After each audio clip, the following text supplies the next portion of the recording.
Stonewall Jackson. Tom, ou Stone, pour ses amis et sa famille, attendait avec impatience le week-end à venir alors qu'il rentrait du travail ce jour-là. Le lundi était le Memorial Day, mais lui et Janice, avec qui il était depuis 5 ans, avaient été invités à passer un week-end de 4 jours dans la propriété de campagne de son patron, Darren Hansen. Darren était l'associé principal du cabinet d'avocats où Janice travaillait comme assistante juridique. Comme Tom avait déjà son lundi de congé, il prit également son vendredi, afin de prolonger son week-end.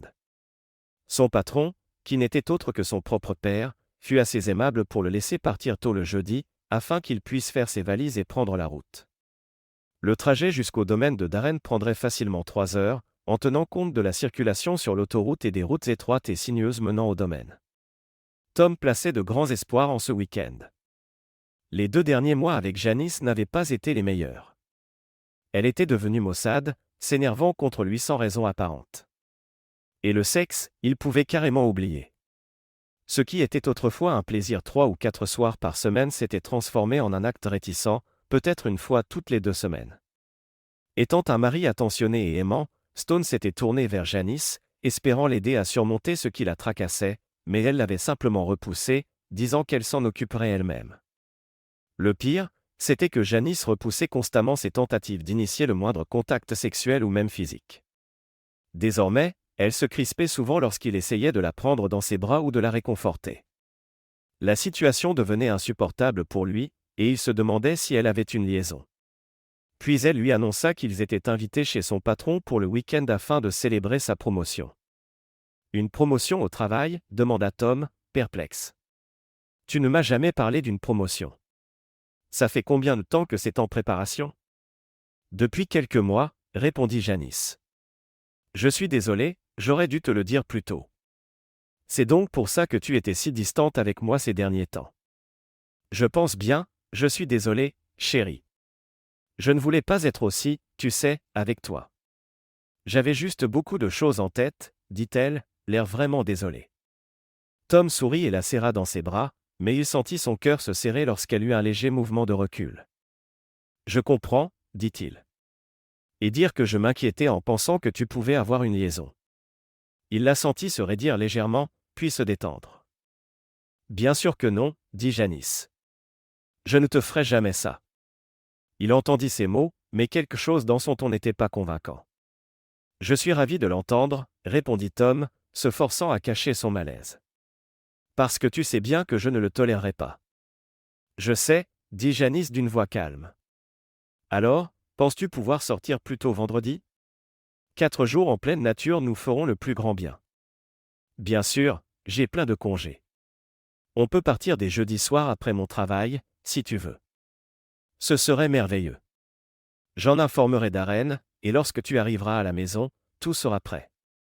Je te promets que ce sera un week-end inoubliable, déclara-t-elle. Stone réfléchit à ces paroles alors qu'il faisait le plein de son nouveau pick-up. Un week-end inoubliable, espérait-il dans le bon sens. Mais au fond, il restait partagé, surtout après une conversation plutôt sérieuse qu'il avait eue plus tôt avec son père et son oncle. En rentrant dans l'allée, il coupa le moteur et entra dans la maison. Fidèle à sa promesse, Janice avait tout emballé et préparé pour charger dans le camion.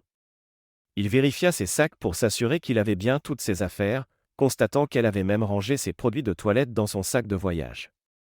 Il saisit ensuite les autres sacs. « Tu en as remporté assez pour une semaine », plaisanta-t-il lorsqu'elle entra dans la pièce en short et t-shirt. « Je croyais qu'on partait simplement pour un week-end. »« Tu me connais, j'aime être préparé à tout », répliqua-t-elle en riant. « Pourquoi tu ne charges pas tout ça ? Moi je termine ici. » Il remarqua les sandwichs sur le comptoir, et elle préparait un panier pique-nique avec snacks et boissons pour la route, comme elle le faisait souvent lorsqu'il partait en escapade. « Ça promet », dit-il en souriant.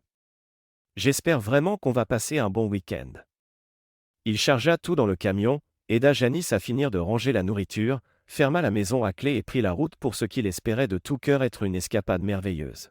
« Ce week-end sera le meilleur de ma vie », s'exclama Janice alors que Tom conduisait. « Fais-moi confiance, tu vas passer un moment formidable. »« Je l'espère bien », répondit Tom, espérant qu'elle soit sincère. Il mit plus de temps que prévu à sortir de la ville à cause d'un accident sur l'autoroute qui bloqua la circulation pendant près de 2 heures, mais cela ne parut pas miner la bonne humeur de Janice, ce qui rassura Tom. Il refit le plein avant de s'engager sur la route sinueuse menant au domaine de Darren, traversant des collines boisées.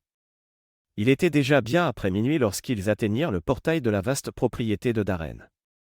Janice avait le code du portail, et bientôt ils se garèrent devant l'immense demeure en briques. « Eh ben, c'est une sacrée baraque », lâcha Tom en voyant la maison.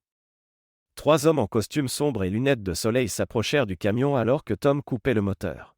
« Je peux prendre nos bagages », proposa Tom en ouvrant la porte arrière du pick-up. « Pas besoin, monsieur. C'est notre travail », dit l'un des hommes d'un ton sans humour. Un autre tendit la main. « Vos clés, monsieur. »« Je dois garer votre véhicule », déclara le second. « Fais simplement ce qu'il te demande », suggéra Janice, d'un ton qui ne laissait pas de place à la discussion. Tom regarda l'homme qui attendait ses clés et remarqua un renflement caractéristique sous sa veste, signe qu'il était armé. « Bien sûr », dit Tom à contre-séhure, en tendant ses clés. Pendant que les 2 premiers hommes emportaient prestement leurs bagages dans l'obscurité sans un mot, Tom les remercia du bout des lèvres. Il les regarda porter sans effort les sacs sur le perron. « Tu viens » demanda Janice. « Bien sûr, j'arrive » répondit Tom. Il suivit Janice et les 2 hommes sur les marches, intrigué par la nécessité de garder des hommes armés. Quelque chose n'allait pas. « Ah, vous voilà enfin. J'espère que vous avez fait bon voyage », tonna un grand homme aux cheveux bruns et bouclés lorsqu'ils entrèrent. Tom reconnut Darren Hansen, qu'il avait déjà croisé lors de quelques événements de l'entreprise. Sous ses yeux, Janice et Darren s'étreignirent brièvement, puis l'homme se tourna vers Tom. « Thomas, ravi de te revoir. Je suis Darren Hansen », se présenta-t-il en lui serrant la main. « Bienvenue dans mon humble demeure. »« Merci. Enchanté de vous revoir aussi, monsieur Hansen », dit Tom en serrant sa main. « Pas de formalité, Tom, je peux t'appeler Tom. »« J'ai l'impression qu'on va se voir beaucoup plus souvent », dit Darren avec un léger sourire. « Surtout maintenant que ta femme monte en grade au cabinet. »« Bien sûr », répondit Tom. « Désolé pour le retard, il y avait un accident sur l'autoroute, » expliqua Janice. « Oui, j'en ai entendu parler, » répliqua Darren.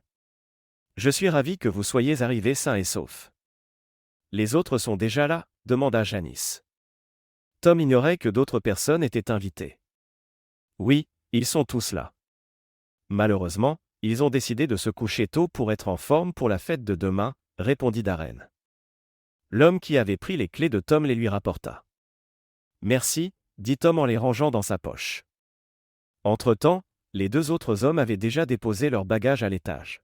« Harold, conduis M et Madame Jackson à leur chambre, s'il te plaît, » ordonna Darren.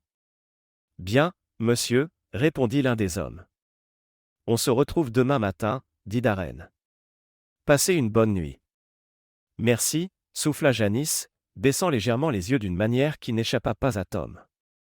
Il garda cependant pour lui ses impressions, se souvenant des mises en garde de son père. « Par ici, s'il vous plaît » indiqua Harold d'une voix grave et monocorde. Tom et Janice suivirent l'homme qui les mena à travers un escalier en colimaçon puis 2 couloirs avant de s'arrêter devant une porte verrouillée. Il sortit une clé magnétique, la passa devant le lecteur et Tom entendit un déclic. Harold ouvrit la porte, leur faisant signe d'entrer. « Oh mon Dieu » souffla Janice en découvrant la pièce. La chambre était spacieuse et bien meublée, avec sa propre salle de bain, un double lavabo et un grand écran de télévision en face d'un lit queen size. Un foyer au gaz occupait une paroi entière. « C'est très joli », fit Tom, d'un air volontairement enjoué, tout en observant la pièce autour de lui. « Heureux que cela vous plaise », dit Harold. Il sortit 2 cartes magnétiques, en tendit une à Janice et l'autre à Tom. « Voici vos clés. Gardez-les sur vous en permanence. Le petit déjeuner sera servi à 7h30. Bonne nuit. » « Bonne nuit », répondit Janice tandis que Harold sortait en refermant la porte derrière lui. « C'est une très jolie chambre », fit remarquer Tom en faisant le tour pour tout examiner.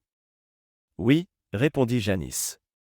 Tandis que Tom commençait à ranger ses vêtements dans l'armoire, Janice sortit ses propres affaires, mais il remarqua qu'elle se contentait de déposer son sac sans rien en sortir pour l'instant. « Qui sont ces « autres » dont Darren a parlé » demanda Tom. Oh, juste quelques gros bonnets de la société, répondit Janice, sans le regarder. Et cette promotion, en quoi consiste-t-elle exactement? Insista Tom. Je suis la nouvelle assistante de direction de Darren, expliqua Janice. C'est très bien payé, mais je devrais parfois voyager. Ça te va? Tant que ça ne nous empêche pas de mener notre vie, répondit Tom. Tu sais qu'on a déjà parlé d'avoir un enfant. Je sais, mais je vais devoir repousser ça pour un moment, dit Janice à voix basse, au moins jusqu'à ce que je sois bien installé dans mes nouvelles fonctions. Ça veut dire quoi, un moment? Demanda Tom. Je ne sais pas, peut-être 6 mois, peut-être un peu plus. Ça te convient? Questionna TL. Tom répondit de façon neutre. Je sais que ce travail est important pour toi. Au fond, il songeait déjà aux conséquences d'un tel poste et au fait qu'il ne rajeunissait pas. Tu n'as pas idée à quel point c'est énorme pour moi, reprit-elle. Tout ce que je te demande, c'est un peu de temps et de patience.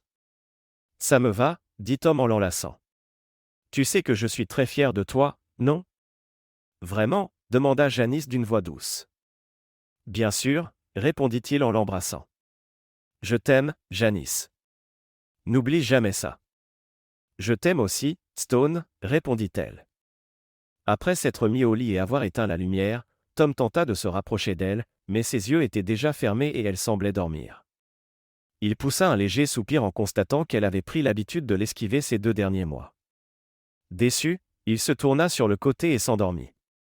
Le ciel était limpide, bleu foncé, sans aucun nuage. Le soleil brillait haut et une brise légère soufflait depuis le sud. Puis, le ciel s'obscurcit subitement, se couvrant de gros nuages menaçants. La légère brise se transforma en un vent cinglant qui redoublait de force à chaque instant. Un grondement sourd retentit, et à l'horizon, des éclairs zébraient les nuages de plus en plus sombres. Soudain, un éclair frappa le sol juste à ses pieds. Lorsqu'il baissa les yeux, il vit un cœur qui battait, pompant du sang sur le sol. Tom avait déjà fait ce rêve à plusieurs reprises, sauf pour le détail du cœur palpitant. Et chaque fois, dans les 72 heures qui suivaient, quelqu'un qu'il connaissait mourait. La dernière fois, c'était 3 ans auparavant, 2 jours plus tard, son frère aîné Andrew avait été tué sur le coup par un conducteur ivre. Et 1 an avant ça, sa mère avait fait une attaque cérébrale 12 heures après son rêve, et elle était morte dans les 24 heures, sans jamais reprendre conscience. Se redressant sur son lit, Tom était en sueur. Il jeta un coup d'œil à l'horloge digitale, 4h15. Bien que ce fût très tôt, il savait qu'il devait appeler son père. Saisissant son téléphone sur la table de chevet, il constata qu'il n'avait pas de réseau. Avec précaution pour ne pas réveiller Janice, il enfila un pantalon, une chemise, puis mit ses chaussures. Muni de sa carte magnétique, il ouvrit la porte et vit un des gardes armés de Darren, assis à une petite table dans le couloir. Un problème, monsieur Jackson? Demanda le colosse en costume sombre et lunettes de soleil lorsqu'il vit Tom sortir. Je dois passer un coup de fil, mais je n'ai pas de réseau ici, expliqua Tom. Qui voulez-vous appeler? Mon père. C'est important, répondit Tom. Suivez-moi, monsieur, dit le garde en se levant. Tom le suivit jusqu'à une petite pièce adjacente au couloir. Vous pouvez utiliser ce téléphone, précisa le garde en désignant un combiné posé sur une table. Il suffit de composer le 9 pour avoir la ligne extérieure. Merci, dit Tom en s'asseyant. Tandis qu'il composait le numéro de son père, il remarqua que le garde restait dans l'encadrement de la porte. Pourrais-je avoir un peu d'intimité? Demanda Tom. Bien sûr, acquiesça le garde en se détournant. Tom était sidéré de voir à quel point cet homme paraissait discipliné, et il se demanda encore pourquoi il était armé. Son père décrocha au bout de la 3e sonnerie. Allô, qui est-ce? Marmonna son père, visiblement tiré du sommeil. Papa, c'est moi, Tom. Désolé de t'appeler si tôt. Je voulais juste m'assurer que tout allait bien de ton côté. Je rêvais de ta mère, fiston. Mais tout va bien. Tu as encore fait un de tes rêves, c'est ça? Oui, répondit Tom, les yeux fermés. Le même que celui avant l'accident d'Andy? Exactement le même. Je vois. Merci de me l'avoir dit, mon garçon. Tout va bien, mais je resterai vigilant. Essaie de te rendormir, d'accord? Je vais essayer, papa. Je voulais juste te prévenir. Je te remercie, fiston. Ne t'en fais pas, je vais faire attention. Souviens-toi de ce que je t'ai dit, reste sur tes gardes. Ils raccrochèrent, et Tom retourna dans sa chambre. Tout va bien? Demanda le garde. Oui, merci, répondit Tom avant de rentrer. Il se déshabilla et se recoucha. Janice se tourna vers lui. Où étais-tu? Ça va? Demanda-t-elle d'une voix ensommeillée. Oui, tout va bien. J'ai juste dû appeler papa, répondit Tom. Oh, grogna-t-elle avant de se rendormir. À sa respiration régulière, Tom comprit qu'elle dormait déjà. De son côté, il ne put fermer l'œil avant une bonne heure, hanté par son cauchemar. Tom se leva à 6 heures. Après être passé à la salle de bain, il prit une douche rapide puis enfila un jean propre et un polo. Janice le suivit dans la salle de bain, ouvrant d'abord les rideaux. En passant près de la table de nuit, Tom récupéra sa montre et son portefeuille. Jetant un regard par la fenêtre, il remarqua des barreaux en fer forgé à l'extérieur. Pourquoi diable des barreaux? Il n'y avait pas de balcon, et le sol devait se trouver à 8 mètres plus bas. À l'extérieur, il aperçut un hélicoptère se posant sur une aire prévue à cet effet, à une 50aine de mètres de la maison. Il ne l'avait pas vu la veille, mais il faisait nuit lorsqu'ils étaient arrivés. Il remarqua également des gardes portant ce qui semblait être des fusils en bandoulière. Tom ne put s'empêcher de se demander si Darren s'attendait à avoir des ennuis. Prêt pour le petit déjeuner? Demanda Janice en sortant de la salle de bain. Oui, allons-y, répondit Tom en regardant sa montre. Que s'est-il passé cette nuit? Reprit-elle. Encore un cauchemar, lâcha Tom. Le même que celui avant la mort de ton frère? Oui, exactement le même. J'ai appelé papa pour vérifier qu'il allait bien. Il va bien? Oui, je l'ai réveillé en plein rêve, je crois, répondit Tom en haussant les épaules. Janice termina de s'habiller. Bon, allons-y. Je meurs de faim. N'oublie pas ta canne, lui rappela Janice. La canne était un cadeau de son père, offert à Tom à sa sortie de l'hôpital. Lors de son service en Irak, le Humvee dans lequel il se trouvait avait été touché par un RPG, tuant sur le coup de Marine. Tom et un autre soldat en étaient réchappés, grièvement blessés, et avaient dû tenir bon jusqu'à ce que les renforts arrivent. Après plusieurs opérations et une longue rééducation, Tom fut réformé. Heureusement, les médecins avaient pu sauver sa jambe, mais il avait dû recevoir une prothèse de la cuisse gauche. Il pouvait se déplacer presque normalement, mais après une marche prolongée, la douleur revenait. Il avait donc conservé la canne offerte par son père. Ils rejoignirent Darren à la table, où se trouvaient déjà 3 autres hommes et une femme. Tom les avait déjà croisés et savait qu'ils étaient cadres dirigeants du cabinet, sans toutefois se souvenir de leur nom. Quant à la femme, il ne l'avait jamais vue.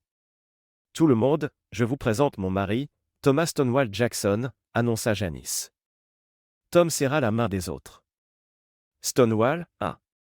C'est un nom plutôt atypique, remarqua Glenn Oldman, l'un des cadres. Mes parents étaient de grands fans du grand Ole Opry à l'époque.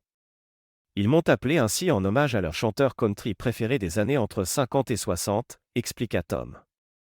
Mon père plaisante souvent en disant qu'ils ont hésité entre celui-ci et Michael Stonewall Jackson.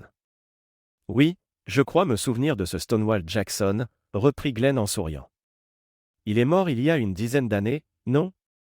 C'est ce que j'ai entendu dire, confirma Tom. La femme sourit tandis que Tom lui serrait la main. Ravi de vous rencontrer, monsieur Jackson, j'ai beaucoup entendu parler de vous. Je m'appelle Eva Carson, dit-elle. Enchantée, mademoiselle Carson. Appelez-moi Tom, s'il vous plaît. J'espère que vous avez entendu au moins quelques bonnes choses. Alors, que faites-vous au cabinet? Je m'occupe de la formation et du recrutement, expliqua Eva, et n'hésitez pas à m'appeler Eva. J'ai entendu pas mal de choses positives, et je crois que nous allons passer beaucoup de temps ensemble ce week-end. Oh, fit Tom. Pourquoi ça? Avec la nouvelle fonction de Janice et votre vie de couple, il y aura plusieurs changements, intervint Darren avant qu'Eva ne réponde. Elle est là pour vous aider à vous adapter. M'adapter? Pourquoi devrais-je m'adapter à la promotion de ma femme?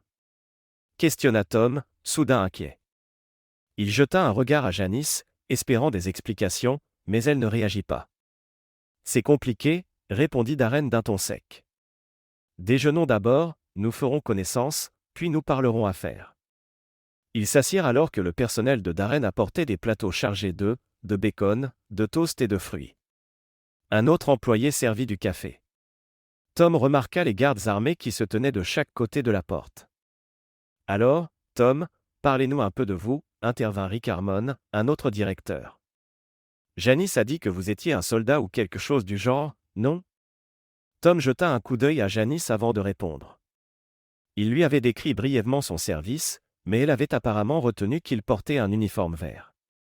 J'ai servi dans l'armée, oui, mais je n'étais pas un simple soldat, rétorqua Tom en entamant son omelette, délicieuse au demeurant. Ah oui? Que étiez-vous alors? Demanda Rick en regardant Janice. J'étais dans les marines, répondit Tom. Merci pour votre service, ajouta Darren. Qui faisiez-vous? J'étais sniper de reconnaissance. J'ai servi dans une unité spécialisée, là où j'ai été blessé. Un sniper de reconnaissance, répéta Ryan Jones, le troisième directeur. En gros, vous butiez des salauds, c'est bien ça? Tom vit les autres directeurs, ainsi que le personnel de sécurité, échanger des regards. On peut voir ça comme ça, répondit Tom. Leur mine s'était assombrie, et Tom se demanda ce qu'il se passait. Au total, 32 soldats ennemis n'ont pas mené leur mission à bien, ajouta-t-il d'un ton neutre, un peu à la manière d'un serpent venimeux qui prévint ses adversaires. Mais ça fait des années que je n'ai tué personne. C'est étrange que vous ne nous ayez jamais parlé de ça, Janice, fit remarquer Darren, avec un soupçon de tension. Janice n'y est pour rien, rétorqua Tom avant qu'elle ne parle. Je ne lui ai jamais donné tous les détails de mon service, en partie parce que c'est classifié, en partie parce que je préfère oublier. Et maintenant, vous êtes comptable, c'est ça? Enchaîna Rick, visiblement pour détendre l'atmosphère. Oui, après ma rééducation, j'ai quitté le service et suis allé à l'université pour étudier la gestion. C'est là que j'ai rencontré Janice. Je suis désormais comptable spécialisé en criminalistique, et je travaille avec mon père. Que fait votre père? Demanda Glenn. Il dirige Jackson spécialisé d'investigation, surtout dans le domaine des entreprises, répondit Tom. J'en ai entendu parler, fit Rick. Il paraît qu'ils font de l'excellent boulot.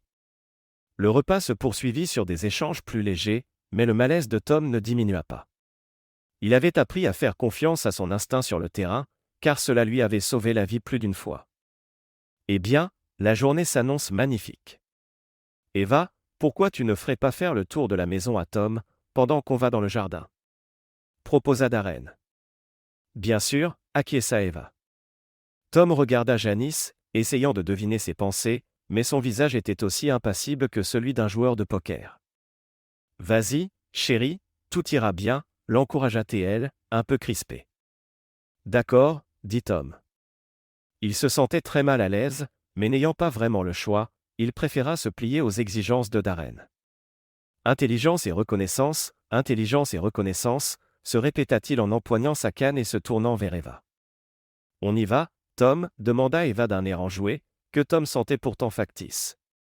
Après vous, répondit-il, tout en contenant son estomac noué. Janice posa brièvement sa main sur son épaule avant qu'il parte, ce qui le poussa à tourner la tête vers elle. N'oublie pas que je t'aime, chuchota-t-elle. Je t'aime aussi, répondit Tom. Il voulut l'embrasser, mais elle se détourna au dernier moment. Bouleversé, Tom se redressa et s'éloigna en silence. Une fois qu'il fut suffisamment loin de la maison avec Eva, il ne put s'empêcher de remarquer les gardes lourdement armés autour.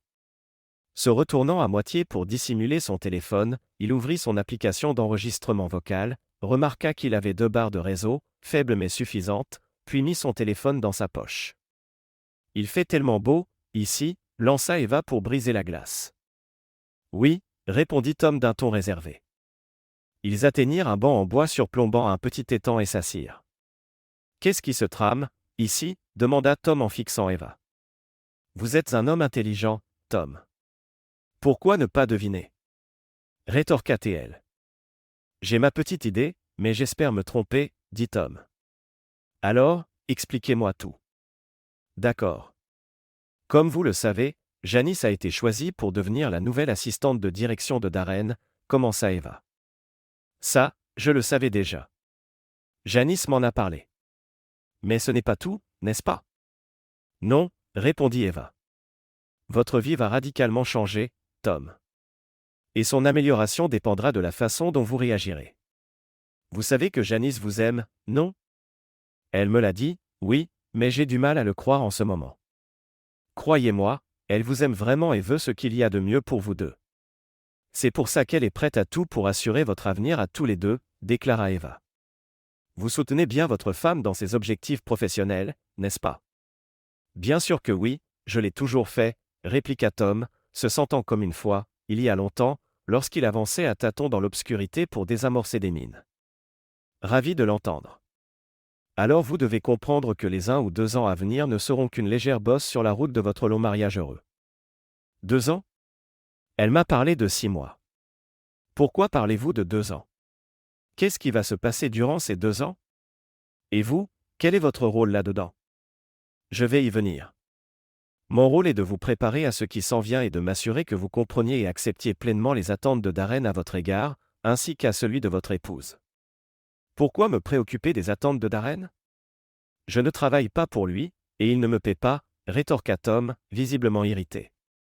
Non, en effet, mais il paie votre femme. Et votre consentement tacite rendra son travail à elle beaucoup plus facile, expliqua Eva. Consentement tacite? Qu'est-ce que vous me chantez, là? Comme vous vous en doutez, Darren est ce qu'on appelle un mâle alpha, déclara Eva comme si c'était l'évidence même. Autrement dit, un type arrogant et imbu de lui-même, grogna Tom. Eva esquissa un sourire, le premier qui lui parut sincère. Disons qu'il s'attend à ce qu'on le suive et qu'on fasse ce qu'il demande. Cela inclut Janice, et par conséquent, vous aussi. En clair, il veut coucher avec ma femme, et il espère que je fermerai les yeux, c'est ça que vous essayez de me dire, demanda Tom, de plus en plus irrité. Je ne l'aurais pas formulé ainsi, mais oui, en gros, c'est ça. En fait, ils ont déjà été intimes à plusieurs reprises, précisa Eva. Tom sentit son cœur se serrer. Comment pouvez-vous en être aussi sûr? J'y étais, je l'ai filmé, répondit Eva du même ton que si elle avait filmé un événement sportif. Vous plaisantez? Pas du tout, Tom. Tenez, regardez. Peut-être que vous trouverez ça intéressant, dit-elle en lui tendant son téléphone. Tom visionna un bref enregistrement vidéo dans lequel Janice et Darren faisaient l'amour, presque sauvagement. Fascinant, ironisa Tom. Ça vous dérange si j'en garde une copie? Il songeait déjà à l'utiliser comme preuve en vue d'un éventuel divorce. Aucun problème, je l'ai mise de côté pour vous, répondit Eva. Tom transféra le clip en Bluetooth vers son propre téléphone. Dites-moi, Tom, comment se porte votre vie sexuelle en ce moment? Ça ne vous regarde pas, mais puisqu'on en parle, depuis 2 mois, c'est quasi inexistant. Pourquoi cette question? En réalité, c'est mon affaire, et la raison est simple, Darren a demandé à Janice de vous maintenir à distance. Il est très possessif. Et elle a obéi sans broncher, demanda Tom, la mâchoire crispée. Bien sûr. Il la possède. Elle fait tout ce qu'il lui demande, comme toutes ses anciennes assistantes. Et il s'attend à ce que vous vous soumettiez également. Tom grinça des dents, détestant le mot « possède ». Il peut toujours courir. S'il essaie quoi que ce soit, je le préviens que. Je comprends votre colère, Tom, reprit Eva. Mais Darren attend précisément votre obéissance, votre soumission. Et il veut que vous en fassiez la démonstration publique ce soir, devant les autres associés. Qu'est-ce que vous voulez dire par « démonstration publique » ? Que attend-il de moi? Que la dynamique de votre mariage change, reflétant sa possession sur Janice. Il a préparé des documents qu'il veut vous voir signer, pour transférer volontairement vos droits matrimoniaux, biens et avoirs à son nom, le temps que Janice sera son assistante. Ensuite, il s'attend à ce que vous vous mettiez à genoux devant lui, en présence de votre femme et de tout le monde, et que vous lui fassiez une fellation. Eva laissa planer son silence avant de reprendre. Oui, jusqu'au bout. Et Janice aussi, bien sûr. Ensuite, il enregistrera tout sur vidéo. Alors c'est du chantage, constata Tom. Et ce sera un moyen de pression contre moi. Oui, c'est exact. Ainsi, vous resterez sous son contrôle. Après votre soumission, il emmènera Janice dans son lit, puis demain, ils partiront ensemble à New York pour le week-end. Et moi, Qu'est-ce que je deviens pendant qu'il s'amuse à New York? Vous resterez ici, enfermé dans votre chambre. On vous nourrira et on veillera à vos besoins. Puis, à leur retour, vous ramènerez Janice chez vous. Vous devrez respecter toutes ces instructions, sans poser de questions. Et qu'est-ce que je gagne à accepter de me faire littéralement piétiner, humilier sexuellement par ce type et garder en captivité? Si vous consentez au « programme » de Darren, vous vous en sortirez sans trop de dégâts, hormis cette humiliation. Et lorsqu'il aura fini avec Janice, vous recevrez une compensation intéressante, répondit Eva. Vous et votre patron, avec la complicité de ma femme, vous voulez détruire mon mariage, me ruiner financièrement, et me violer en prime, c'est bien ça. Dit comme ça sonne extrême, mais oui, de votre point de vue, c'est à peu près ça. Nous avons comploté ensemble, Janice et nous, pour mettre en place ce plan, admit Eva. Il l'a déjà fait avec ses précédentes assistantes? Oui, confirma Eva. Et leurs maris ont accepté, certains y ont même pris plaisir. Alors, où est le mal? Janice serait ravie de vous voir donner du plaisir à son maître. Ils peuvent aller se faire voir, cracha Tom. Et si Darren vient me chercher, il pourrait bien avoir affaire à plus coriace que lui. Je comprends votre rage, dit Eva. Mais finalement, vous y gagneriez beaucoup, à plusieurs niveaux. Elle n'eut pas le temps de finir. C'est pas tout, reprit-elle.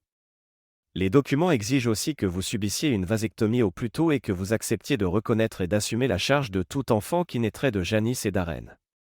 D'ailleurs, elle veut faire une sorte de « spectacle » en jetant ses contraceptifs après votre signature. Et si je refuse? Disons que vous n'aimeriez pas les conséquences, répliqua Eva. Certains ont tenté de le combattre et se sont retrouvés ruinés. D'autres ont fini en prison pour crimes sexuels, avec de la pornographie, trouvée par hasard, sur leurs appareils. Et vous savez ce qu'il advient des condamnés pour crimes sexuels en détention. C'est une menace. Appelez ça comme vous voulez. Très bien, rétorqua Tom en sortant son téléphone. Que faites-vous? Demanda Eva, soudain inquiète. Qui appelez-vous? Tom sourit, posa un doigt sur ses lèvres et composa un numéro. Sheriff Jackson, dit la voix de l'homme à l'autre bout. Oncle Bob, comment ça va? Demanda Tom. Papa avait raison. J'ai besoin d'une exfiltration, et vite. Tu as l'adresse? Je vois, Stonewall. J'ai ta position GPS depuis ton téléphone. Quel est ton plan? J'ai compté au moins 15 hommes lourdement armés. Le portail a un code, c'est 6973, sauf s'ils l'ont changé cette nuit. Hanson est là, ainsi que 3 de ses directeurs et sa formatrice. Elle vient de tout m'expliquer. J'ai tout enregistré. Je te l'envoie tout de suite, répondit Tom. Compris, fit Bob. On est déjà en route, arrivée prévue dans 5 minutes. Tiens bon jusque-là. Ça devrait aller, oncle Bob. À condition que tu sois prêt à qualifier ça de légitime défense si ça tourne mal, dit Tom. Et merci. Normal, fiston. Je ne laisserai rien arriver à mon neveu préféré. Tom raccrocha et envoya le fichier audio à son oncle. Qu'est-ce que tu viens de faire? S'exclama Eva, blanche comme un linge. À qui parlais-tu? Je viens d'appeler la cavalerie, répondit Tom avec un sourire. Je dois prévenir les autres, balbutia Eva, se levant comme si elle était perdue. Je ne crois pas, rétorqua Tom en la forçant à se rasseoir. Elle le regarda, horrifiée et fascinée à la fois par sa détermination de sniper. On va rester ici quelques minutes, à profiter du soleil. Ce sera peut-être la dernière fois que vous le verrez avant un moment, s'amusa Tom. Cette fois, Darren a peut-être mordu à l'hameçon plus gros que lui, commenta Ryan dans le jardin, près de la piscine, où Darren et 3 hommes s'étaient installés avec Janice. Pourquoi dis-tu ça? Répliqua Darren. Parce que le mari de Janice est un ex-marine. Et alors? Fanfaronna Darren. Qu'est-ce qu'il va faire? Il est seul, désarmé, et entouré de mes gardes. Au pire, on a le plan B. Fais juste gaffe, insista Rick. Ne t'en fais pas, j'ai tout sous contrôle, répondit Darren. On le saoulera ce soir, et il fera ce que je veux. Je meurs d'impatience de voir ça, gloussa Janice. Tu vas le forcer à avaler, comme les autres? Bien sûr, rétorqua Darren. D'ici la fin du week-end, ton petit mari en redemandera, plaisanta-t-il d'un ton cynique. Ne le sous-estime pas, ajouta Ryan. Il est différent des autres, il a appris à tuer. Relax, il n'y a pas de quoi, répondit Darren, déjà lassé. Soudain, un grondement de pales d'hélicoptère retentit, et on entendit des cris au loin. Un des gardes de Darren surgit. On a un problème, monsieur Hansen, annonça-t-il. Des voix et des sons de lutte parvinrent à leurs oreilles. 2 policiers en uniforme, portant gilet pare-balles et fusil à l'épaule, apparurent près de la piscine. Halte! Cria l'un des officiers. Jetez vos armes. Le garde de Darren lâcha immédiatement la sienne pour ne pas se faire tirer dessus. D'autres agents arrivèrent, menottant Janice, Darren et les 3 cadres. Qu'est-ce que ça veut dire? Rugit Darren. Vous allez me le payer. Silence. Vous êtes tous en état d'arrestation, annonça le policier en énumérant la liste des chefs d'accusation et en lisant leurs droits. Les policiers emmenèrent les 5 prévenus. Passant par l'avant de la maison, ils virent 4 hélicoptères, un bus et 3 gros fourgons, avec des officiers de tous côtés. Les gardes de Darren, eux aussi menottés, furent conduits jusqu'au bus. Janice aperçut Tom, debout aux côtés d'un homme costaud en uniforme kaki. Tom, qu'est-ce qui se passe? Hurla-t-elle. Ton petit numéro est terminé, Janice, répondit calmement Tom. L'homme costaud se tourna vers Janice. Janice, je te présente le shérif Robert Jackson, mon oncle Bob. Tu te souviens de lui, pas vrai? Ton oncle Bob? Bafouilla Janice, perdant contenance. J'ignorais que tu étais shérif. Ça m'était sorti de la tête, apparemment, répliqua Bob, un sourire en coin. Tom, c'est un énorme malentendu, je t'assure, gémit Janice. Tu dois me croire. Non, Janice, je ne te dois plus rien. Je suis simplement estomaqué et déçu. Je passerai voir mon avocat au plus vite pour divorcer. À partir de maintenant, tu n'existes plus pour moi, trancha Tom. Il lui attrapa la main gauche, en retira son alliance et la glissa dans sa poche. Espèce de, rugit Darren, en se débattant contre les 2 policiers. Je sortirai bientôt de prison et je te tuerai, espèce de. Oncle Bob, ça ressemble à une menace, tu ne trouves pas? Demanda Tom, affichant un sourire aussi froid que Darren l'était avant. Moi aussi, je dirais que c'est une menace, confirma Bob.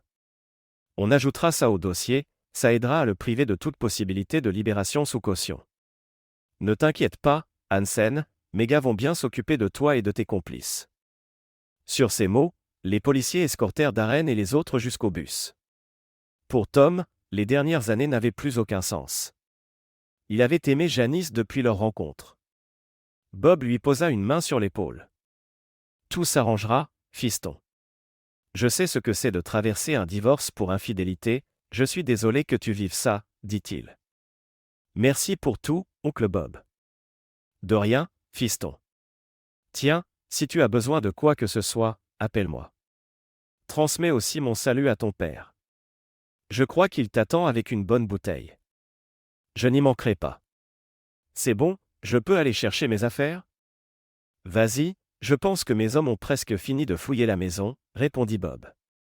Après leurs adieux, Tom rassembla ses effets personnels et rentra chez lui.